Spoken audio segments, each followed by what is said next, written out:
સુરતના લિંબાયતમાં Pratapnagar market yard મંદિર પાસે પીવાની મુખ્ય લાઈન તૂટતા હજારો લીટર શુદ્ધ પાણીનો બગાડ થયો, જેને પગલે સ્થાનિકોમાં તંત્ર સામે રોષ.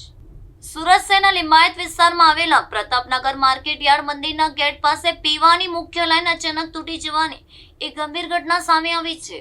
આજે વહેલી સવારથી જ આ પાઇપલાઇનમાંથી હજારો લીટર પીવાનું ચોખ્ખું પાણી રસ્તા પર વહીને વેડફાઈ રહ્યું હતું.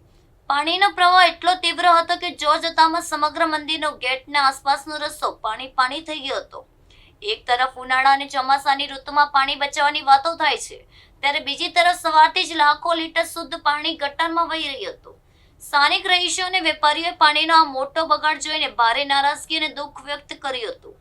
રસ્તા પર પાણી ભરાઈ જવાના કારણે માર્કેટમાં આવતા ગ્રાહકો અને વાહન ચાલકોને અવરજવર કરવામાં ભારે હાલાકીનો સામનો કરવો પડ્યો હતો. સ્થાનિક લોકો દ્વારા અંગે સુરત મહાનગરપાલિકાના હાઇડ્રોકોલિક વિભાગને તાત્કાલિક જાણ કરવામાં આવી હતી. લોકો તંત્ર સમક્ષ ઉગ્ર માંગ કરી છે કે આવી ગંભીર સમસ્યાનું તાકીદે નિવારણ લાવી પાઇપલાઇનનું રિપેરિંગ કામ વહેલી તકે પૂરું કરવામાં આવે. લોકોએ તંત્ર સમક્ષ ઉગ્ર માંગ કરી છે કે આવી ગંભીર સમસ્યાનું તાકીદે નિવારણ લાવી પાઇપલાઇનનું રિપેરિંગ કામ વહેલી તકે પૂરું કરવામાં આવે.